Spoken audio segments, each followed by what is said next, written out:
Oh, there goes my chat going weird. Fishhead2925 is here. Bare Bottoms Bare Bottoms, I almost said aquatics, but it's aquariums. Bare Bottoms Aquariums is here. Master Beta is breezing on in, which is nice. Malini Victor, how you doing? Steven Skoglin with the super chat. It's the $1, so it doesn't have anything on it, no question or anything. But thank you very much for the super chat, very appreciated. I guess since the super chat came in, I'm going to talk about that real quick. Okay, we have what's called a Patreon here. We have a Patreon account for the crowdfunding, and the link is right here, and it's always in the description down below. It's kind of pinned into the description down below. I will post it in the chat right here, just in case if anybody's feeling super froggy, because today is the last day of the month. Today is the last day of the month that you can Patreon, okay? For the month of November. It gets charged tomorrow, so if you're like, hey, I'm on the fence about if I wanted to chip in $1 or whatever, if you were somebody so inclined, our goal is to hit 200 patronizers. We're currently at, I guess we have to refresh. There we go. 130 patronizers, which is fantastic. It's amazing, you guys. I never thought we'd get to 130. We're trying to get to 200, and I never expect to actually get to 200, but 130 is insane and amazing. And but as I said, our goal is to try and get to 200 by the end of the year. You know, so we're going to try, I guess, right? Is that what we're going to do? I think that's what we're going to do. Try to keep the show going. It just pays for the lights and electricity and all the nonsense around here, replacing cameras and equipment and gear and all that kind of stuff. So the reason I wanted to speak about that right here, right at the beginning, is because of the super chat. But some people don't like to super chat. So the Patreon is a great way to do it. It's just a once-a-month thing that you can kick in. I would also like to say somebody sent an Amazon gift card today to help, purchase project materials and stuff like that. Thank you very much. I have no idea who it's from. It's like a secret mystery of who it came from. There was no note in it for whatever reason, but that will be going towards a new project coming up next week. So thank you very much, and I definitely appreciate that. There is an Amazon wish list and stuff like that. We've had people like Cute Nix bought us the monitor that the show actually goes out on, so that I don't feel like my eyes are bleeding by the end of the show staring at that old monitor that we got and stuff like that. So things are going great. I'm enthusiastic. Although I didn't hit my goal today of finishing a new stand for the new tank, mainly because I've got so many things on my plate right now that I just kind of ran out of time. It's like I was like drilling stuff in and then going, oh crap, it's 3:30. I gotta edit this stuff for the show. Poorly, I might add, because I only had like 20 minutes to do it. So, we actually have a fish room tour with some of the behind-the-scenes stuff of building the new stand and stuff like that. So you guys can get a good look. I can actually pause the video and we can talk about some of the areas of my fish room and stuff where people have questions. I actually show you guys some of the messes that I got going on, especially with like my whiteboard and things along those lines. All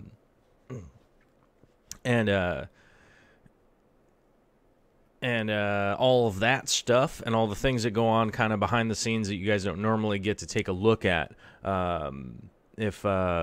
If that interests you at all, and then sort of you'll actually get to take a look at the brand new aquarium that will be coming in to the fish room ahead of it being installed, so you guys can see that. If that piques your fancy at all, that's what we got going on today. Feel free to send in any questions via the chat and stuff today. I'll try to get I'll try to do my best to answer them as they come up. So if you have a bunch of questions and stuff, then that's totally cool. And Steven Scoglin's making it. He's making it rain with the $1 super chat. So a couple other people here real quick while Steven is. So let's say hi, filling up the chat with super chats.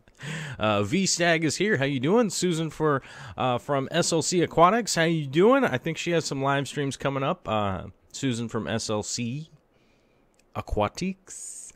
Let's see. Sam Woods. Bracken is here. How you doing? Jay's Aquatics. Good to see you. Nathaniel John. Howdy. How you doing? Let's see. Anybody else here I didn't say hi to, or if there's any questions. Bare Bottom Aquarium says you usually go back and forth with aquariums and aquatics. Sorry about that. Aquatics and aquariums it's frazzled in my head, right? This stuff goes back and forth, right? Between those two words. So, when I'm doing like search engine optimization stuff, they both go in aquariums, then aquatics. So it's probably like right next to each other in my brain. And when I open up that file in there, I'm like, they're in the same spot. What's happening?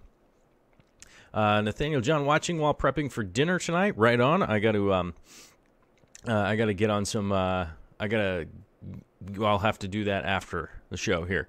As you guys know, one of the big reasons I've got a lot of things on my plate right now is I'm rewiring the whole house. So as you can tell, the lights are all weird in here because I'm running lights from different power than I normally would. So I've got that going on. I've also got a bunch of painting stuff that I've been working on, which you guys will get to see a time lapse of that later. So if you're looking forward to art time lapses, do not despair. Art time lapses will be coming. And with the stand build video, I realized that since I don't have it done today, I'm going to stay up a couple of late nights here, probably tonight and tomorrow.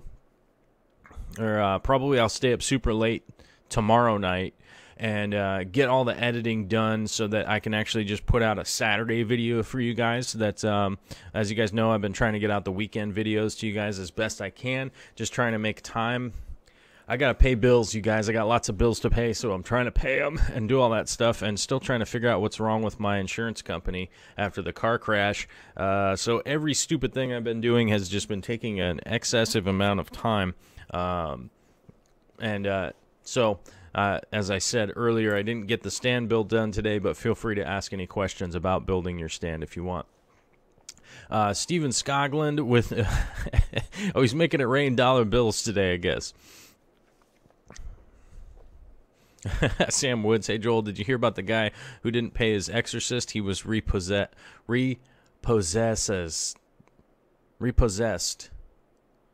Oh, I get it, repossessed. It seems like there's extra S's in there.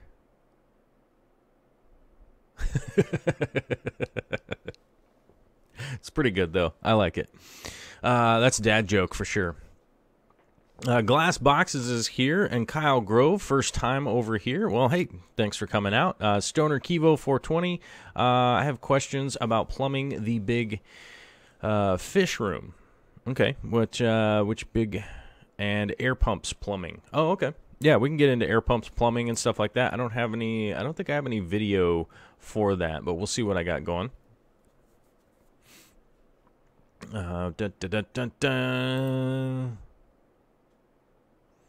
Let's see here. Watson's Water Pets has a fertilizer question. Let's get on to that in just a second. Turbofish saying, hey, Fish Fam, hope everyone's having an awesome day. Well, we hope you are too, Turbofish. And also Fuzzy Fish is here. Hello. Good to see you.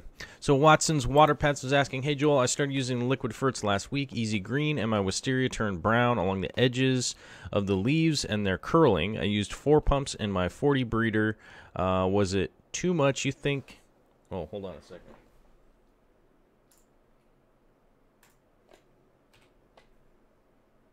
Hold on a second.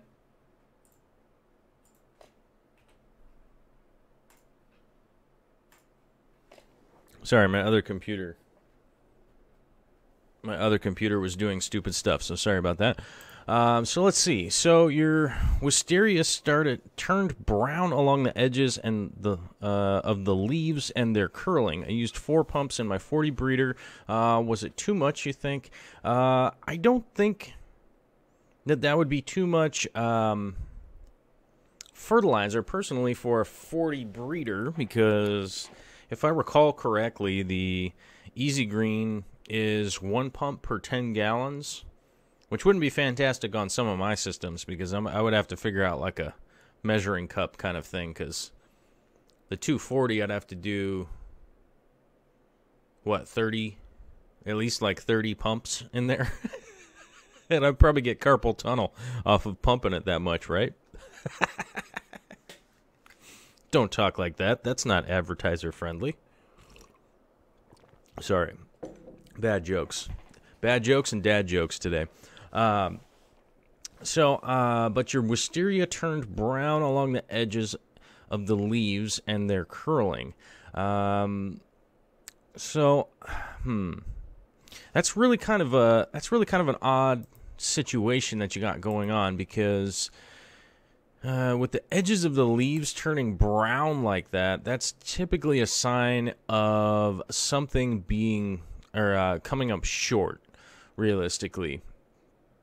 Is what normally happens. If something coming up short is what would normally lead to that the brown edges of the leaves, and not necessarily from the addition of fertilizers. I wouldn't normally see that unless the wisteria was essentially readapting to the new water condition, because maybe your water was actually just really, really, really low on availability for the plant and had been living in there for a certain amount of time. So I mean, if they're turning brown like that and melting off, it could be it could be the plant is adapting. It could be that the plant is adapting as if you had moved it to a different water supply. I would say if you started off, if you just started it off like that, going directly to like from 0 fertilizers it would kind of depend on how long you'd been without fertilizers, if that makes sense, to make a real evaluation on that situation, because it could be just like as if you moved that plant over, so they might be dying off and melting off to adapt to the new situation.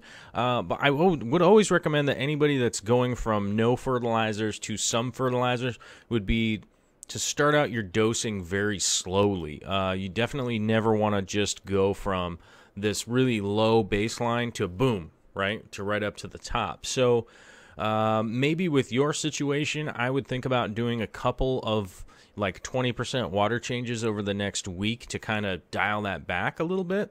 And I would try to go that direction. And I think realistically that'd be probably the best solution of what's going on. Somebody just mentioned that pH, Brandon McClellan said pH could turn a plant brown. That's true, but I don't think the Easy Green would really jack the pH, if at all. I'd actually have to ask Corey about that, but he's on vacation right now. I don't have a ton of experience with the Easy Green personally myself, but he's the guy that formulated it, so maybe I'll bug him next time we go live together, which I think is Tuesday. I'm not sure what the schedule is with that, but I will definitely bring it up with him, and maybe we could run a few tests while I'm up there, which I will be up there. Once I get back from a vacation, we'll be back up there, so maybe I'll play around with some of that Easy Green and get you a better idea, and also see what the workup is on that fertilizer itself, because I'm not 100% sure about the contents of it, because I didn't make it, but I know that he uses it, and a lot of people use it that are on board with how well it works, so I'm kind of going off of other people's opinions. I don't necessarily use it myself. All right, so let's see here. The Turtle Girl is here. Hello, how you doing? Good to see you. Brandon McClellan, how's it going? I think I said hi to Brandon McClellan. I don't know. I think I said your name already, at least. Brandon Cox with the $5 super chat says, awesome, one-off art, buy more supplies on me. Keep up the great work. Thank you very much, Brendan. I very much appreciate it. Like I was saying, it's the last day of the month. We're trying real hard to push towards 200 patronizers. That's realistically our goal, is to hit the 200 patronizers. Realistically, somebody was asking me what's the big deal for getting a lot of people on the Patreon, and so we ended up breaking it down and like talking about what really goes into it, because it was a guy that he was a guy that's done a lot of music production and things along those lines, and selling records and whatever, that kind of stuff. So he was actually just kind of interested in like, hey, what's the big goal on the Patreon? And realistically, one of the things is that if we get enough of the Patreonizers on there, right? If we get enough people that are chipping in $1 a day, like, this is obviously a long-term goal. I don't think we're going to get 10,000 a day, but if we get to the 10,000 people that are willing to kick in like $1 a month, right? Then that's a direct correlation to essentially like, and I'm just going to use Fluval as a company because I really like Fluval as a company, so I don't mind talking about them. But I could approach Fluval and go, we've got 10,000 people that kick in $1 a month. What can you guys do to hook up those 10,000 people or something, right? Then let's say they want to do a big giveaway. They would know there's 10,000 people here that will engage in this giveaway, and they would be excited about that. Whereas if we go with, for instance, when I've had conversations with much bigger channels than mine, when we approach companies and stuff like that, they go like, well, I understand that you have a lot of subscribers on YouTube, but that doesn't really mean anything, because a lot of subscribership and that kind of stuff can be farmed out. Plus the analytics from YouTube only come from YouTube.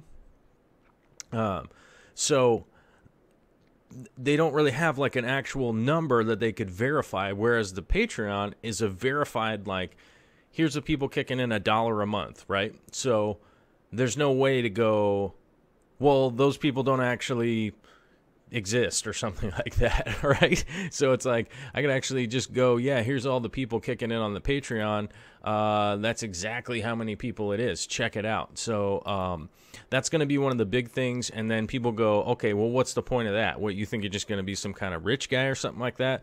No, I look at money this way. Money is a tool to get things done, right?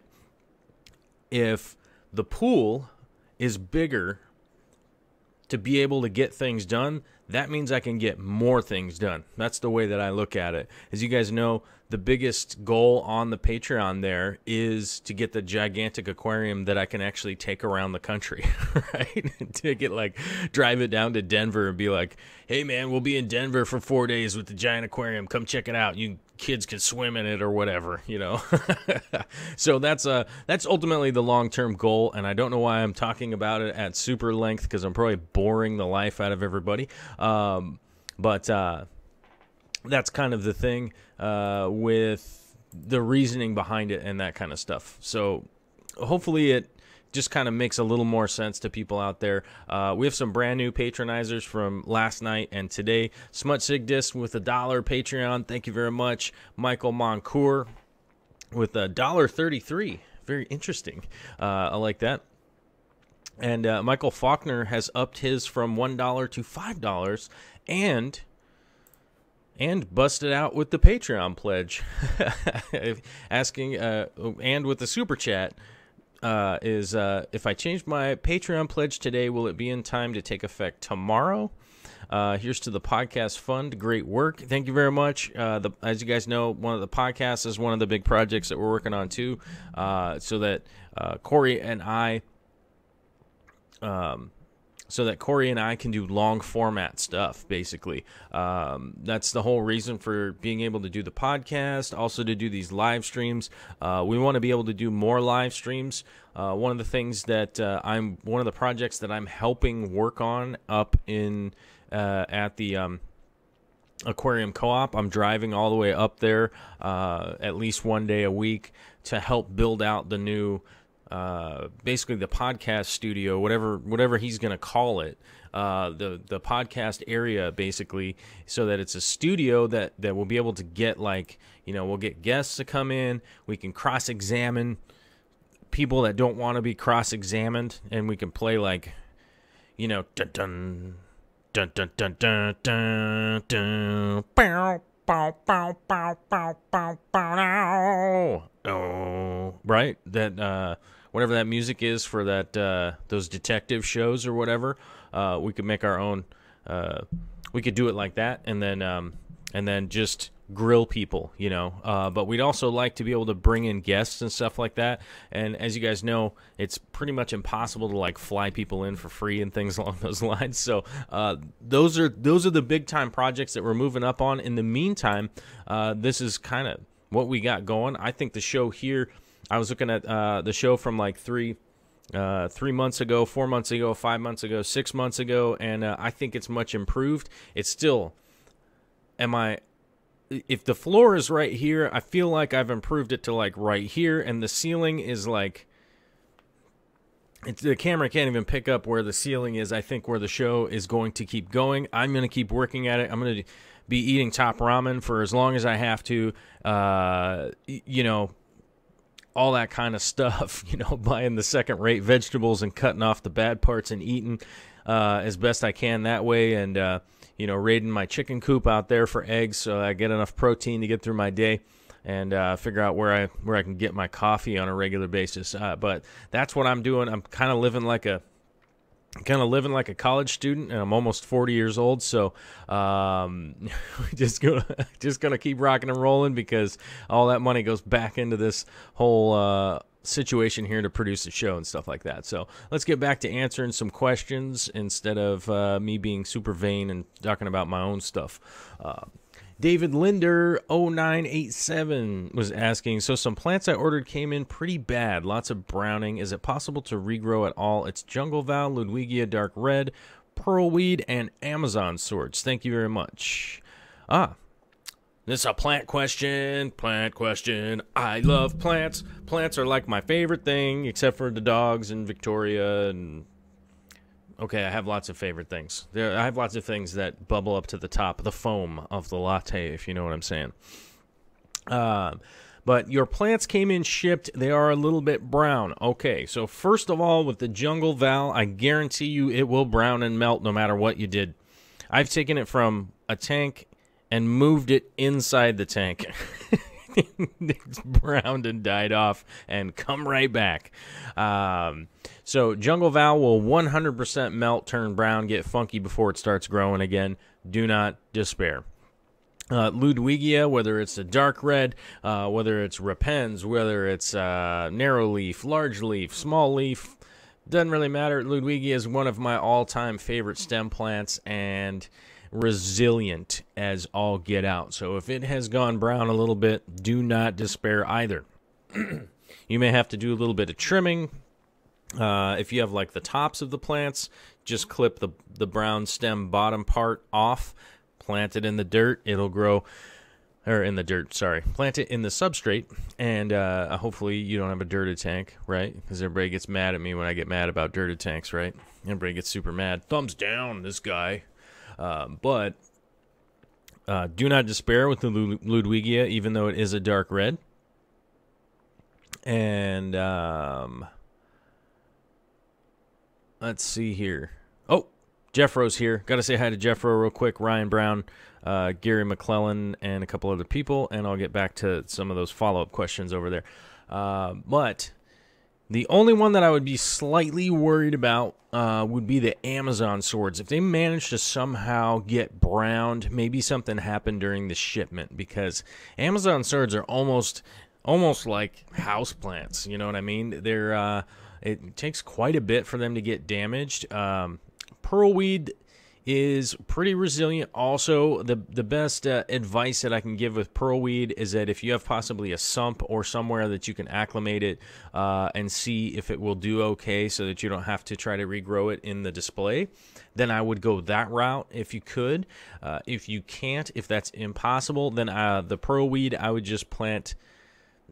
I was going to say deep, but you don't want to plant it like super deep or anything crazy like that, but you just want to make sure that it gets under the substrate and then just wait, because pearl weed, the weed part's in the name because it grows like a weed, so I think you should be okay. The Amazon swords being brown from shipping does kind of concern me a little bit, namely because I've even had Amazon swords like freeze in the past and come back, so it's kind of weird that they would even be browned from just the shipping process, because they're pretty durable and stuff like that. So it sounds like to me that maybe the box got frozen or something like that during the shipping. That would be probably the most likely culprit. If that is the case, then you just have a lot of cellular tissue damage essentially in the plant, and should most likely recoup and recover. I wouldn't put these directly into the display tank if you can. If there's a way to not do that, maybe put them into a quarantine tank or something along those lines. We are halfway. We are half an hour in, you guys, which is amazing because it went by super fast while I was yammering along. But do not despair, because this is the Thursday show that is extended via my friend and yours, Mr. Steven Skoglund, who's been making it rain in the chat there. He is the guy who extends the Thursday show, so do not despair. He does that via the Patreon. He's one of our top Patreon guys, and someday I'm going to be able to fly out and pay him back for his patronage. I don't know when that'll be. Someday I'll be able to do it. But no more super chats. His card is getting declined. Probably because you were making it rain too hard. That would be my guess, is that you kept doing it over and over again. It's probably what was going on there. I'm getting notification here. We have two new patronizers, you guys. Sorry, 3 new patronizers during the show. Kyle Grove, thank you very much. Manny Carolio, who I almost said his name wrong again. Manny Carolio and Sarah Konopko. Right on. Thank you very much, you guys. Like I said, it's the last day of the month to get the Patreons in, get them locked in, and because the charges go through tomorrow, and then there's a whole nother month, so whether you can decide if I suck or not. Like, this guy's an idiot. I don't want to patronize him anymore, but tonight's the last night. Tonight, whatever you want to call it. I don't know, 8 hours. It's like 8 hours left, so maybe I should do I don't know. I don't think I could do a Corey-style 8-hour live stream. I mean, I probably could, but I don't know that I could do it by myself. I don't think I could do a Corey 8-hour one by my solo in here. And, Vicky would come home, too. And be like, what are you doing? Stop working. Let's see. But thank you very much, Manny. Thank you very much, Sarah. And thank you very much, Kyle. That's super cool. Thank you very much. Like I said, we're going to try to get to the 200. We're trying to get to 200 patronizers. So if you got $1 kicking around in your bank account and you think it's worth throwing in the tip jar, spin over to the Patreon and throw that up there before the end of the day. Let's see. Buenos nachos. Let's see. KG Cichlids. I'm not famous. Why are you not famous? World famous. Breaking out the Top Ramen. Top Ramen's not the best nutritionally wise. HC Aqua, you are correct. I'm doing what I can to scrimp all around the corners, and I basically, I had to pay the mortgage, and when I paid the mortgage, I went, whoa, and I had like a real Jesus moment. I had a real talk to Jesus moment where I went like, I had to go, am I making a good decision right now? I don't know. I'm certainly not at the point where you know, the bank's gonna come by and ask questions or anything like that, but it definitely was a like, uh-oh. Which ain't all that bad. My truck being broken is the thing that sucks. It's pissing me off right now. Let's see. Okay. Let's see here. Trying to catch up. Fingers crossed LifeLock accepts the Patreon deduction. Well, rejected it last time. Yeah, LifeLock can do that sometimes. That's okay. Yeah, I would say, Steven, I would say it's the bank, probably the bank, or YouTube. I'm not sure. I know that YouTube puts a limit on the super chat, because the only time I've ever seen somebody break the super chat function was when Corey maxed the limit at $500. I don't know if anybody was here for that, but that was pretty funny. It came to mind that when Joey came by to drop the $50 super chat, I almost mentioned, hey, did you know that Corey did a $500 one? I didn't want to start battles though, but it was kind of funny. It was a funny thought that popped in my head, but it would have just been rude. But I thought that was the only time I've ever seen the super chat get maxed out is when Corey did the $500 one, which was pretty crazy, I'll admit. But that was the thought that popped in my head, and I'm like, don't talk like that. That's super rude. But it was funny. I was laughing to myself. I figured at least the Fish fam might laugh, get a kick out of it too. I don't know. Maybe I'm just painting myself like a jerk. I don't know. I still thought it was funny. Fish sticks. I bought this huge Amazon sword with Gone Mad. It has this stem growing from roughly the center of the plant. It's now almost breaking the surface of the water.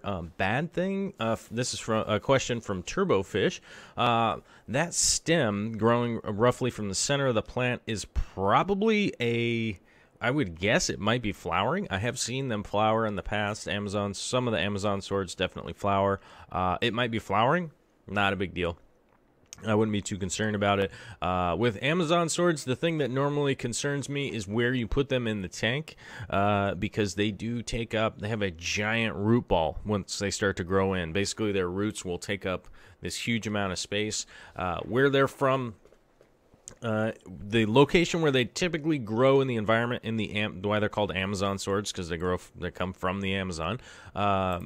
The area that they're from is essentially a floodplain. So, during the certain times a year, it's on the ground, and then there's a lot of time that it is underneath water. So one of the things that it has adapted to do as a plant is being in that floodplain, it grows this giant root ball, right? So it doesn't get washed away and end up flying down the river. Now, the big issue with the Amazon swords in an aquarium is that root ball can grow overgrown and kind of choke out other plants that are growing near them. And so sometimes you can have problems with carpeting plants or anything like that are growing near an Amazon sword like that. So that's one of the things that I always try to take into consideration if I'm going to put an Amazon sword in. I would essentially kind of scape around it so that it has plenty of space for its roots to go out and really establish themselves in a large area. Because there is a way to trim the roots back, but it's way too much of a pain than just doing a little bit of work ahead of time to make sure there's more, like, let's say there's more rocks and stuff around it so that, plants aren't necessarily going to be trying to grow where the rocks are or things along those lines and stuff. So I would just make sure that the root ball is good. Chances are if you just moved it and it sent up a big shoot up to the top, like I said, it's probably flowering. It probably came from a really... oftentimes stores and holding tanks and things along those nature don't have a lot of fertilizers in them, so it may have come from a place that was really kind of depleted fertilizer, food-wise for the plant, fertilizers, right? And it might just be heading up to flower now because it's like super happy. Let's see, Brandon McCullen. 2 8.8 bags would be good for a 29-gallon. Some kind of question. I'm guessing it's a substrate question. Cheryl Clemenson, still in the planning stage for setting up my 29-gallon as a planted tank. How much Fuval stratum do I need? Let me think about the 29-gallon floor space there. So 29-gallon. I would say that the two 8.8 bags would probably be okay. I would go for the 17.6-pound bag, and then oftentimes, like on Amazon, I think I have a link for the Amazon for the 2-bag deal. That oftentimes you can get the two 17.6-pound bags at the same time, which isn't a huge amount of money realistically. I think it's like $50 when it's on sale or something like that. I think it's like maybe $60. Maybe it's like $59.99 or $49.99. I think it's like $49.99 for the two 17-pound bags, because then you would for sure have enough. Then you probably have some extra, and you can just keep it dry in the bag. And then, because inevitably, when you start doing planted tanks, you end up with multiple tank syndrome, right? At some point in time, you're going to decide, hey, I need a little nano tank for my desk. Hey, I need a little nano tank for the kitchen or for the bathroom or something, you know? So personally, that's what I would go if I was going to do that. I'd get that 2-bag deal of the bigger bags, the 17-pound bags, and save the extra, which is actually, if you go into my garage, there's an extra bag in there because of that, and which means it'll be ready for other projects. When it's time to bust them out for other projects, then that's the way I would go. Somebody was asking if I am of Danish descent. Yes, I am. Obviously not 100%, but I say obviously. Hey, you guys met my family, honestly, right? Of course. Not 100%, but yes, my dad's side of the family and some of my mom's side too. But you know, a couple generations in America, and you're gonna mix it up. You know what I'm saying? So that's why I'm so good looking. I got them mixed up genes. Mixed up all them genes, and it just makes this look so good, right?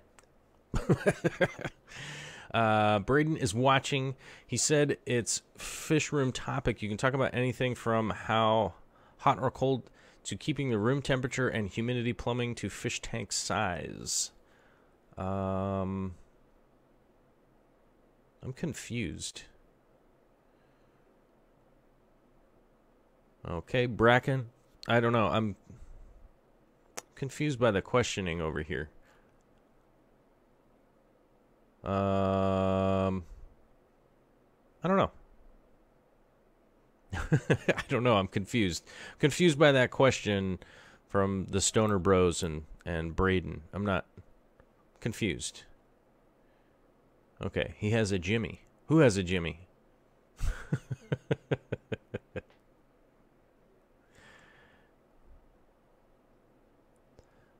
Let's see. Oh, 54 Punchy likes idiots, so my pledge is locked in long term. I like that.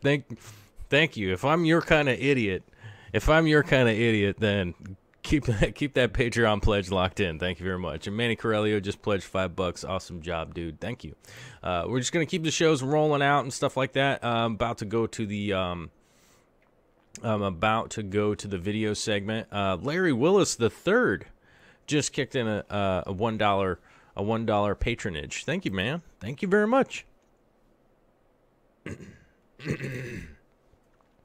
I've had a serious scratch in my throat since I've been working up in the attic up there. I think the dust has gotten into my lungs, and I probably got pneumonia now. Cheryl Clemenson says $71. Okay, I think a lot of times it comes down in price on the on Amazon. The price kind of fluctuates a little bit. I think if it hits that $49.99, I'll normally just buy two just so that I'm like ahead of the game on the stratum action. Gene Tesk says Frank needs to keep that attic cleaner. I'm going to tell you guys a little personal story here about rewiring the attic and just how dusty it is up there. So this house is about 100 years old. They've re-roofed the house a few times. There's old knob and tube up there. There's a lot of nonsense has happened up there, and never has any insulation been installed up there. So there's just years and years, like almost 100 years of dirt, dust, sawdust, nonsense going on up there. So it is pretty brutally dusty and all those kinds of things. And on a personal note, Victoria is an exceedingly clean and tidy woman, which is not a bad thing. Every once in a while it gets slightly irritating if like my sock doesn't hit the hamper or something along those lines, but she is none too enthusiastic about how dusty and stuff it is up there. So the downside to doing all this rewiring and all that stuff, now she wants to clean the attic. So we're gonna actually go up there with shop vacs and remove all of that stuff. So I will be up there with my respirator and all that, and we'll be completely cleaning out Frank's attic, so that so his attic will be hypoallergenic, and then she'll be it'll be a much happier environment for Frank to be up there, you know, lurking like a ghost, and a lot more. It will help keep Victoria super sane, if that makes sense. Keep her happy, and you know, I don't mind having a clean attic. That'll be fine, so not a big deal, but a bit of work. Happy Fish Guy says don't breathe the attic stuff, get a mask and then get a fan and blow it out. Yep, you don't want to be breathing that attic stuff. There are certain times where I can't have a mask on because I'm going in between the joists and sticking my arm all the way down in there, and the mask gets in the way of trying to stick my head in there. Yeah, the hantavirus, I don't think we have the hantavirus up there. I've only found one spot where there was some mouse poop in between one of the joist stringers, which clearly at some point in time there was a hole in the roof, which I believe was the access point for the mouse that was there at some point in time. Long time ago. That's the only spot that I've found any kind of mouse sign, and I've been all through the crawl space, the walls, the floors, behind the cabinets, in between the floor joists, up in the attic, and all that kind of stuff.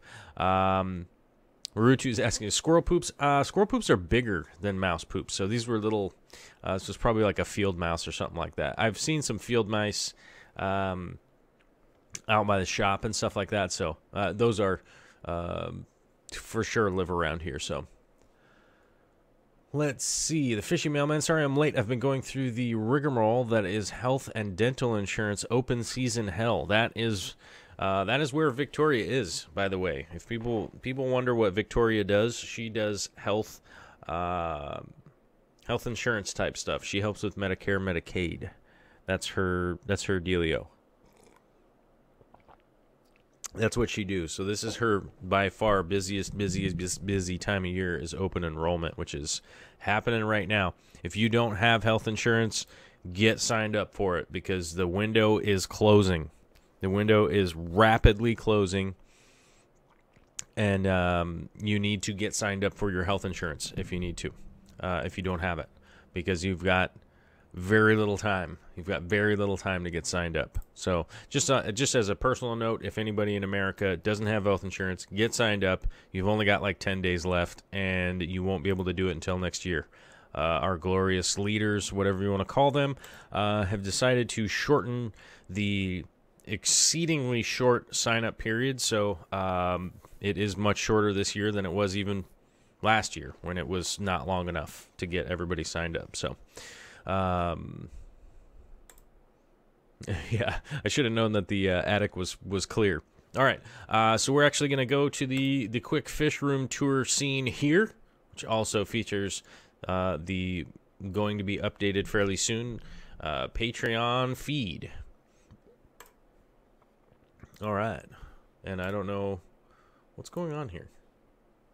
Oh, I have to turn the whiteboard off. There we go. We got to start at the beginning. The beginning's cool. All right, here we go. Oh, I got to pause it, you guys. There we go. Oh, you guys get a sneak peek here. You see that? Who is this? Who is this right over here? Who is that? Is it different chicken? It's a different type of chicken. A Buff Warfington. Bud Warfington? Bad Warfing Rain. I always get it wrong and Vicky corrects me. Buff Warfington, I think, is what they're called. Or Bud Warfington. Steven Scoglin's asking, is that the Booger? That is not Booger. You guys will get to see Booger next week. I will introduce the new chickens and stuff, but you guys get the quick sneak peek, right? Because it's Friday. No, today's Thursday. It's not Friday. Buff Orfington. Buff Warpington. Bud Warfington. Who's Bud? Who's Bud Warfington? All right. So we're going to pause the video here real quick. I got to turn the whiteboard back on. There we go. And this is Victoria's tank. So people were recently asking, how are these little guys doing? We got them tiny. These are them little crebensis. I know that this is not the greatest shot of Vicky's aquarium ever. I get that. The lights had just turned on, so they hadn't quite warmed up, and my camera settings were not ready. My camera settings were not ready for it. But this is Victoria's tank. You guys can see back here, she's got this giant Madagascar lace that is going to fill up this whole area up here. Big time at some point in time. She's got the Anubias Nana Petites, like these little guys, on these cool little tree features that she made, right? That come squiggling down like this, and over to this direction, and then over here and over here. This plant right here is Anubias Nana, so she's got some standard size and a bunch of the small size all over here, which I think looks pretty darn good. The rocks that she's got in here are these lace rocks. That's what she's got going on, which with the with the CO2 running in the tank and stuff like that, this helps kind of balance out the pH to keep things neutral. She wants to just keep her pH neutral.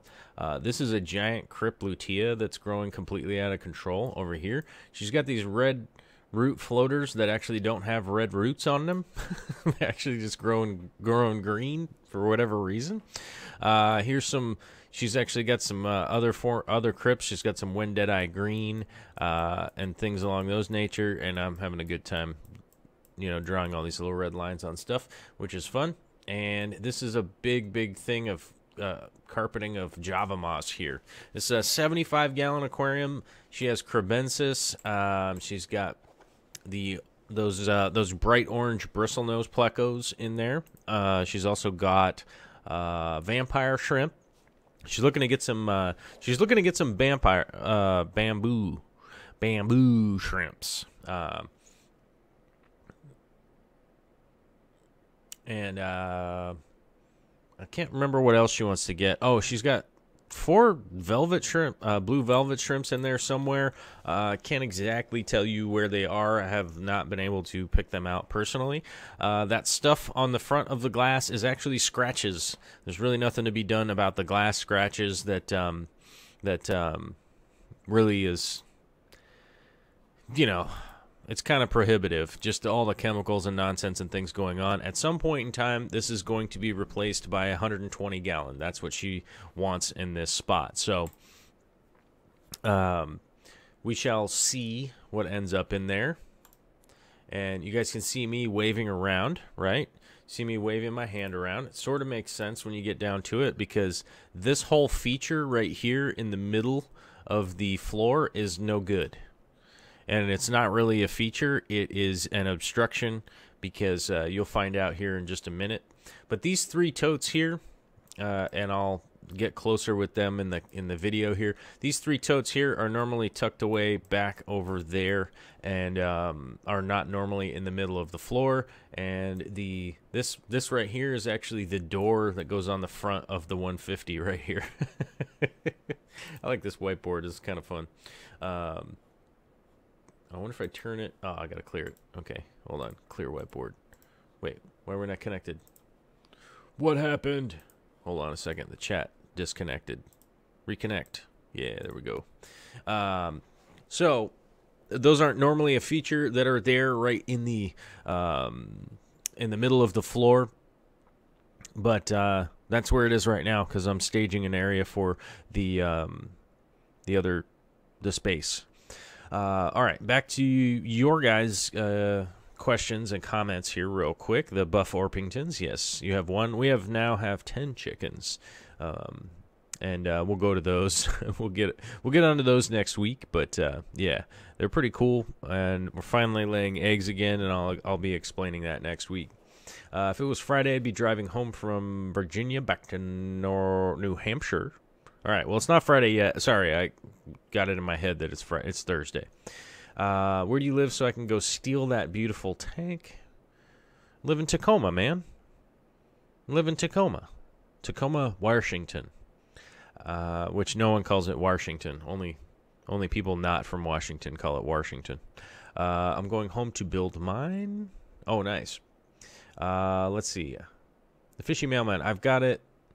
My wife does too, but combining it to the Self Plus One plan and figuring it all out of the government websites is frustrating to say the least. I gave up for today. We have till the 11th. Oh yeah, the insurance stuff can be very, very frustrating. I just stick with it. Just stick with it. Get signed up, and just hammer it out because it's just got to get done. Because if you don't get it done by next year, it's just you have to wait a whole year before you get screwed. Big time. HC Aqua is saying my red root floaters started out green as well, but now is red. I don't think these are the red root or variety. I just can't remember the name of them, so I call them red root floaters because I can't remember the name of them. Honestly, I'm not very good on floating plants. It's not necessarily my big thing unless we're talking about duckweed and a few other plants that are all pretty kind of standard stuff.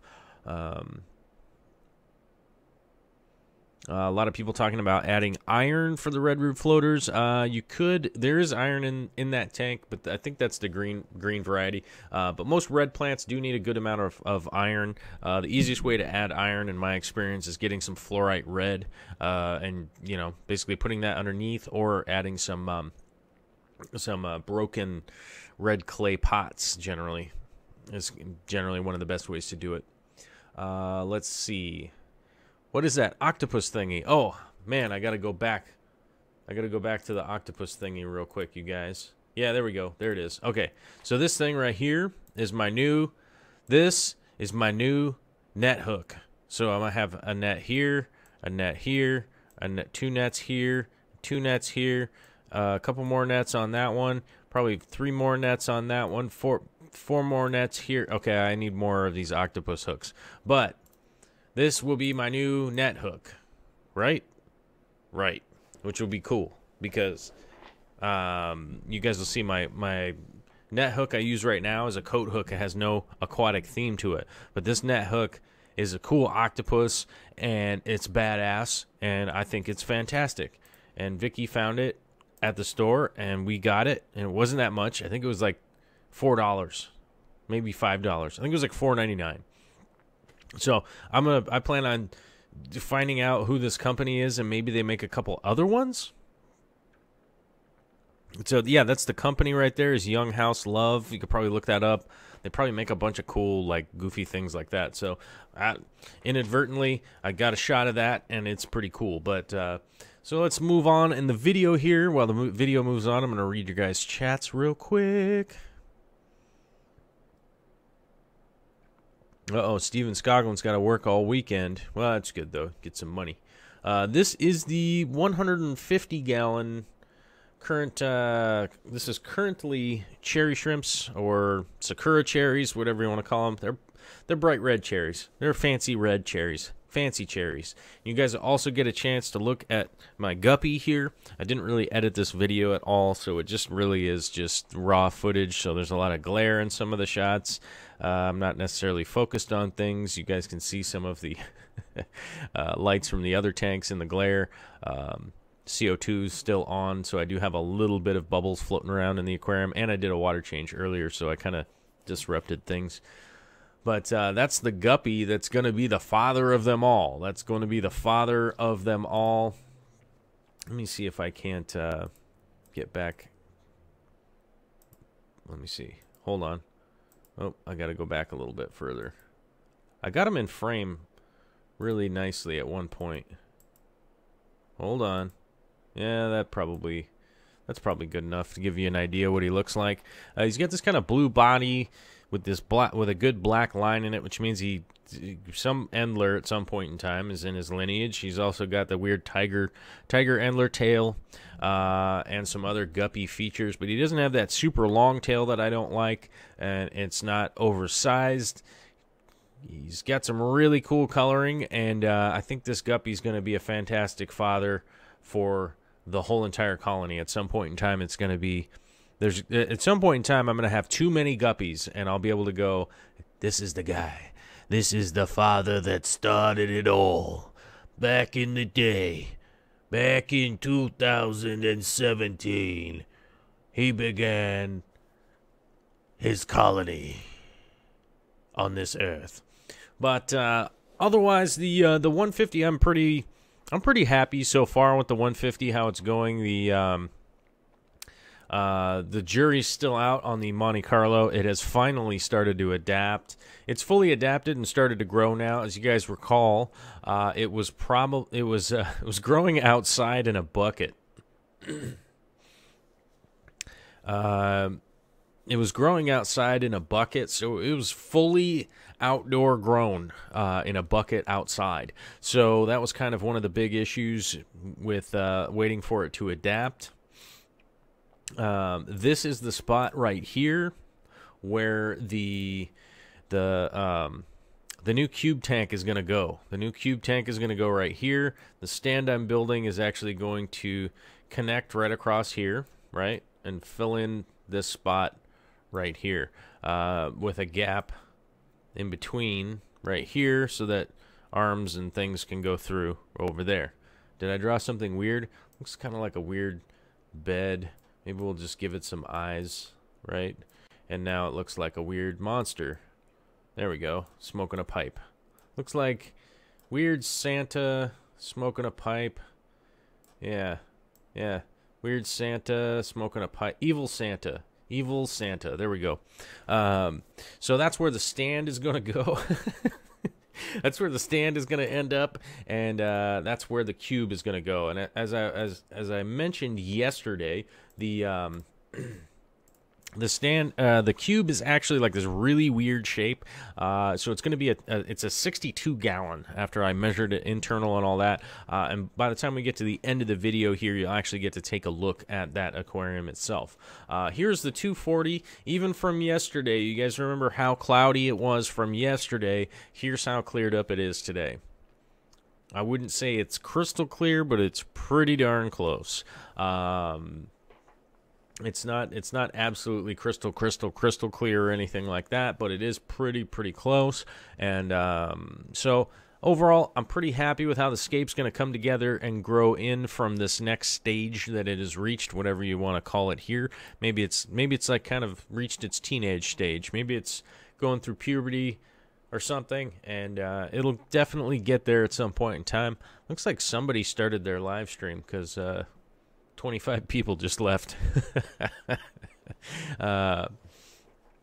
So let's see here. Frank Dominguez loves guppies. Jennifer J. Sarchicino has a stream tomorrow at 10:30 a.m. I think that's 9:30 my time. So I'll see if I can tune in for that. I should probably be around here, probably painting on her shrimp, which is right back there.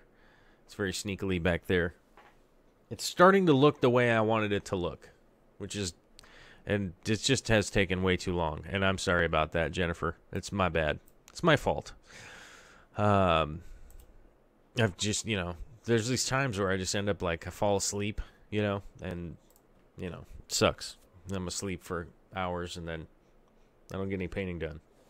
But here's the quick update on the reef. As you guys know, this is a 180 gallon reef tank, which this is sort of my hobby tank. So this is one that I just kind of screw around with. Obviously, this is terrible video. Smooth, nice, way in focus, framed. But I do love messing with this tank. Things are going pretty darn well in here, minus a few hiccups and few down things and things like that. There's my stool. That's the stool that I constantly use to get into my tanks. As you guys know, I'm not 7 foot tall, so getting into a lot of my tanks is virtually impossible. That's a garbage can. I don't know if you guys have ever... Whoops. Oh, I need to turn the whiteboard back on. Whoops. I don't know if you guys... oh, hold on. Here's a little hot tip. Hot tip for y'all. If y'all's is fish keepers... And I went right back to the crappy part of the video. Sorry about that.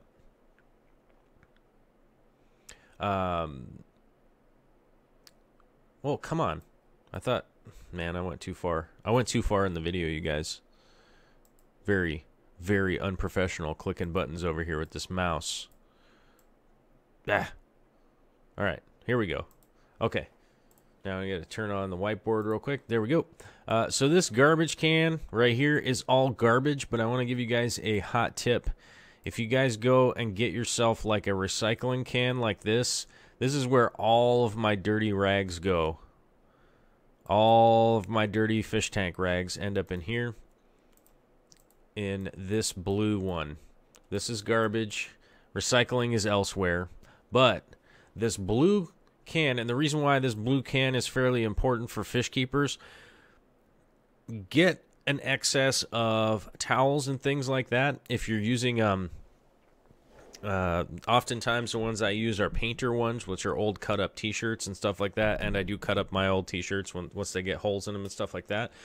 So any kind of rags and stuff like that, make sure that you use them and then stop reusing them.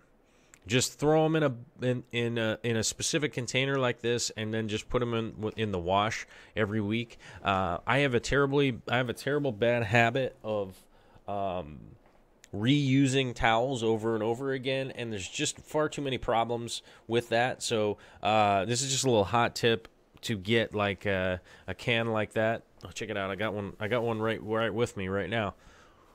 Oh yeah, like an old boxer, like an old boxer. But so just as a tip, always set up a can like this where and only use cloth. Only use cloth stuff to clean your glass, to clean your acrylic, any of that kind of stuff. Don't use disposable paper towels or any of that kind of stuff.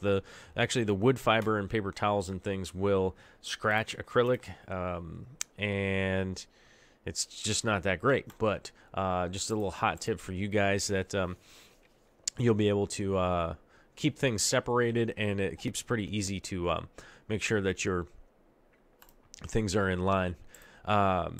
Here is my whiteboard. We've talked about this before. I am actually going to be expanding on this whiteboard. I'm going to get some whiteboard material to change up and add whiteboards around so that I can leave notes and things around the fish room that need to be done or when they were done. It's really difficult to try and remember when you go, oh, hey, did I do that a week ago? Did I do that 2 weeks ago? Was that a month ago? I don't know. I know obviously I don't have a ton of aquariums, but I do have a large reef that has a bunch of stuff. I do have some mighty large aquariums that definitely need some maintenance and things along those lines. But you know, just trying to keep everything in order eventually just becomes impossible if you aren't necessarily leaving notes for yourself. But a whiteboard like this can really help out. So as you guys can see here, that's the 75, that's the 150, that's the 240, and then here's the reef. And then I have everything kind of segregated into columns. And occasionally people will come by and do drawings on things, right? Like this little beard guy with a wizard hat on, right? That makes sense, right? So always leave a column in there so that people can do little drawings if they like to come by, hang out in your fish room, and make little drawings on things, which, you know, is always good for that. You can see I say water change, right? I'll throw down the water change. If I change light bulbs or if I swapped lights on something, I always write that kind of stuff down.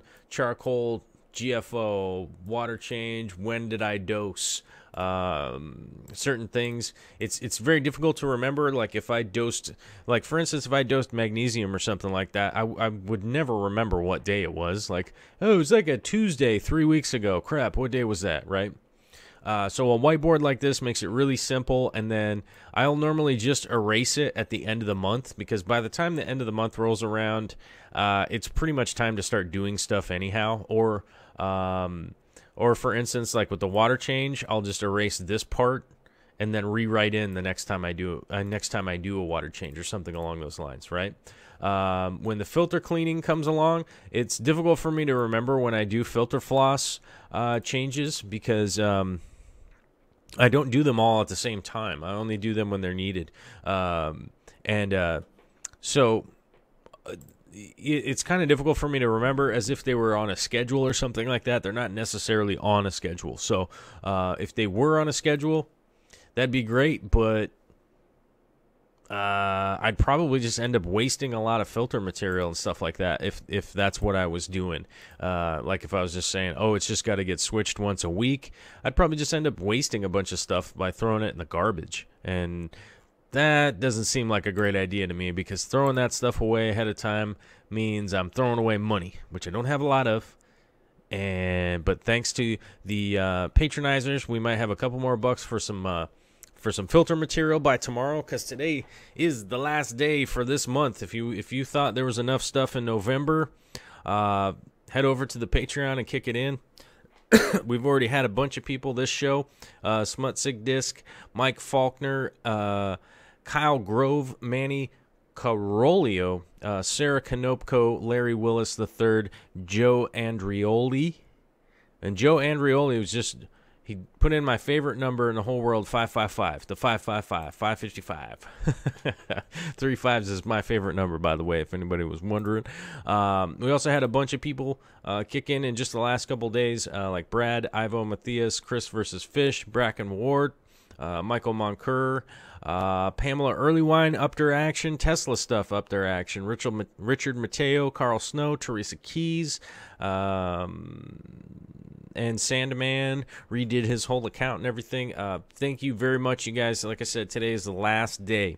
Those of you that have been hanging around the whole entire show here, I actually had... Oh, crap. Sorry, we got to go to the end of the video here. We got to let the video roll. All right. So we'll let the video roll up to the end. You guys get to look at the new 62-gallon cube that's going in. It's kind of a weird... shape, size. You know, it's a weird shape, size. Sick Disc was saying my friends draw penises. That's a good point. It's not the worst thing in the world. Well, actually, it kind of is, but you know what I mean. Happy Fish Guy says, great info. I always really enjoy your streams. Learn so much. All right. Right on. Here is the 62-gallon cube, you guys. I'm pretty excited to get this thing in. As you can see, the stand is not exactly what I'm looking for. It doesn't match anything else in my room. It's the wrong height. There's nothing really wrong with it. It just doesn't match anything. So I'm rebuilding a stand for it. It is a lovely, lovely aquarium. I forget who produced it. We'll have to find out who produced it and at what point. It was made. I'm not sure what year it was made or whatever. The overflow and bulkheads are actually in really good, pristine shape. Most of the seams are in pristine shape. There isn't really very much scratching or anything along those lines, so it will be a fairly clear a fairly clear tank. It's not going to be perfect. It is used. And here's an old 20 that I'll be turning into the sump. This sump will be, this 20-gallon acrylic will be turned into the sump for this tank. It's going to be running pretty simple, mainly because this is going to be the new house for the killifish. This is where the killifish are going to go. And somebody was asking me a while ago about the rimless. Hold on, let me see here. Let me get a good shot of it. When did I go around and get the top of the tank? It must have been before here. Overall shot, where is it? It's coming up. It's probably making people dizzy as I move the video around, right? But people were asking me about what's my favorite. There we go. There's a good spot for it. Whether it be rimless or with lids or any of that kind of stuff. Rimless is my favorite thing, but it's my least favorite thing to deal with. Just as an avid fish keeper, it's my least favorite thing to deal with. You can't do really rimless on an acrylic, but nowadays I'm starting to see more and more of these really thin acrylic lids like this with these perfect little cutouts. This I'm in love with. I am totally in love with tops like this with these nice rounded, routed edges, the beveled edges. It's perfect. That's my favorite top now. Because it's sort of the best of both worlds. You can make a nice piece. You can make a nice piece that's going to go in and fit in there if you do need a lid. And if you don't need a lid or anything like that, then it's still beautiful without a lid or anything like that. It's beautiful just sitting there. Steven Scoglin's asking, isn't that Euro bracing? Well, the traditional Euro bracing was actually strips that came across the top from one side to the other to stop any kind of bowing and whatnot. Which was the cheaper way of doing it. This is sort of the more expensive, nicer, classier way of doing it. But you have to make that big cutout into the acrylic, which costs a lot of money.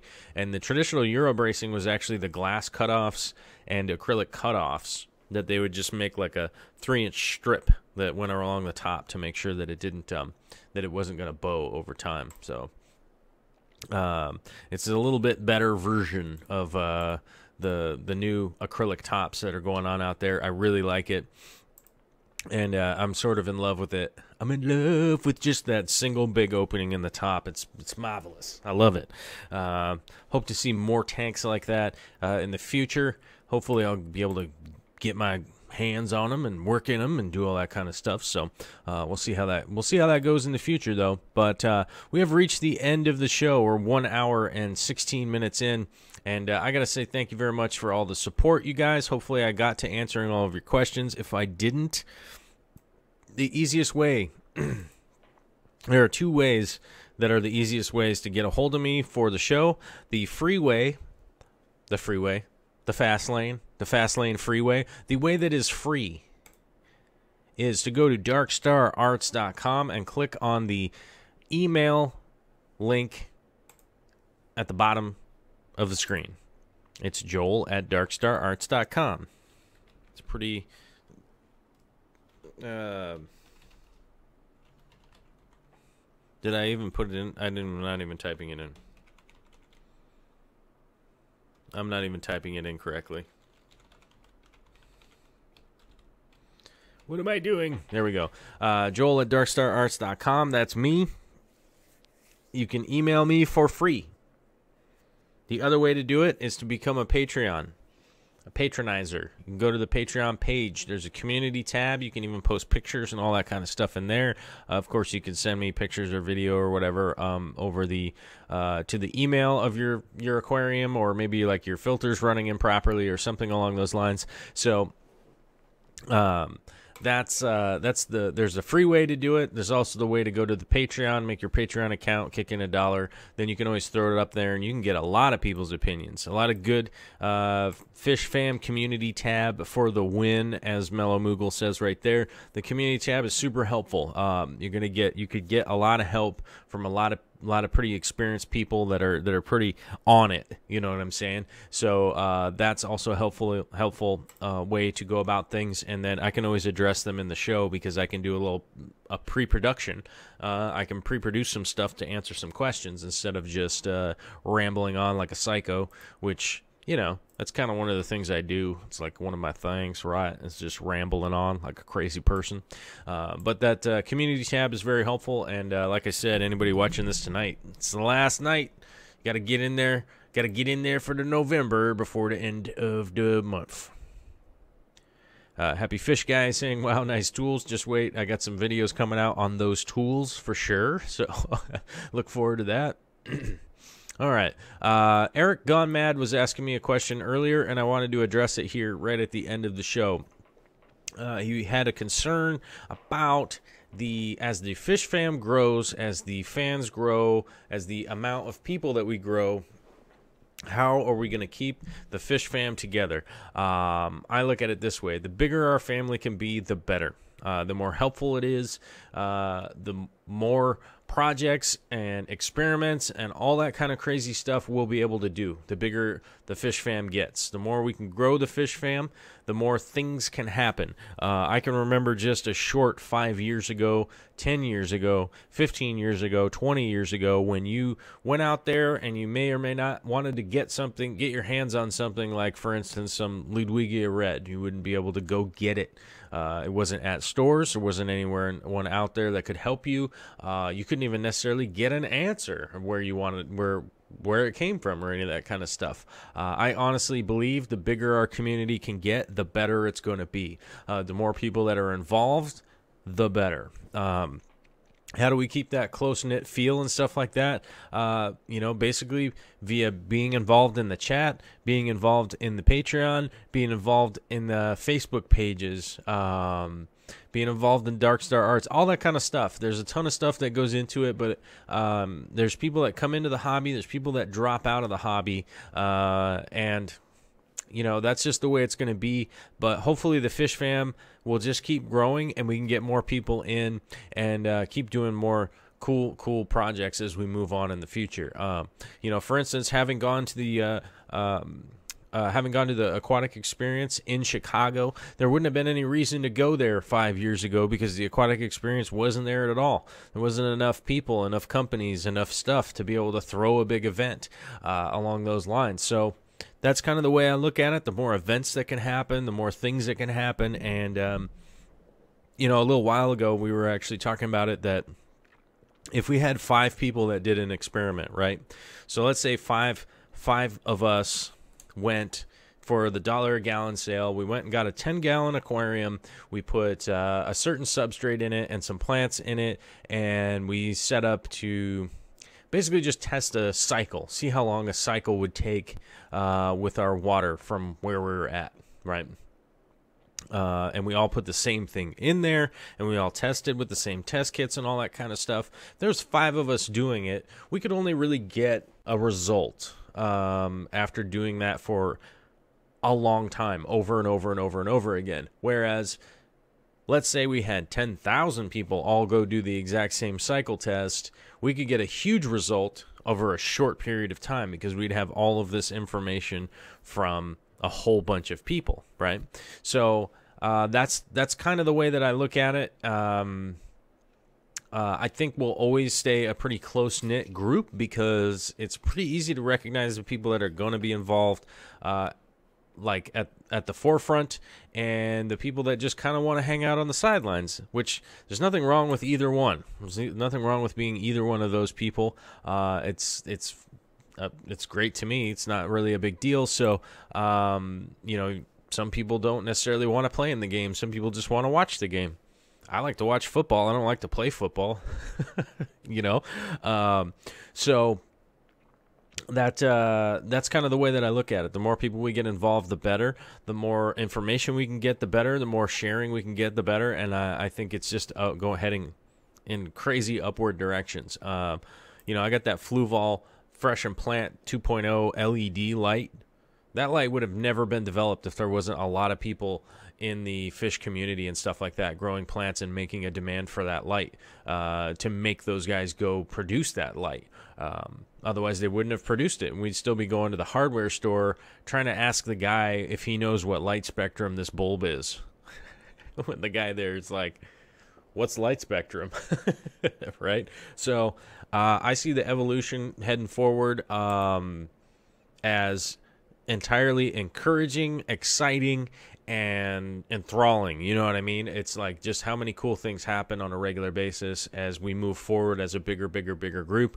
I'm very encouraged, and it's just going to be more and more fun, I think. So I don't see a downside to growing it. All I can see is the upside. And if I can be an influence in growing and doing positive things and like doing more experiments and stuff like that, that's what I'm going to keep doing. So hopefully moving forward into December 2017 and moving towards the 2018 year, hopefully things are just going to keep going up and up, up and up. Up and up and up and up and up. So that's my goal, and that's what I'm working on, and hopefully we can keep doing it and going all together. So everybody out there have a fantastic Thursday. It's turned into a really long show, but I think it worked out pretty good.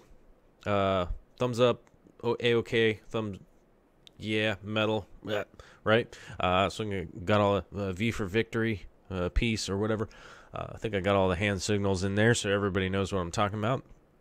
54 punchy real quick right before we leave. So much has changed since I had my first tank about 40 years ago, from lights and substrate to new fish and new meds. That's right. There's just a lot of development and cool stuff that goes on with the community just getting bigger and bigger. So that's what encourages me and makes me super excited. So I think we'll just keep heading forward. All right. And I want to say thanks to the super chatters real quick. Brandon Cox, Michael Faulkner, and Faulkner. That sounds like I was saying a bad word there, which I wasn't. And Steven Skoglund for making it rain. Thank you very much. You guys have a fantastic Thursday out there. Last day of the month. Get ready for December. It's coming up. Later.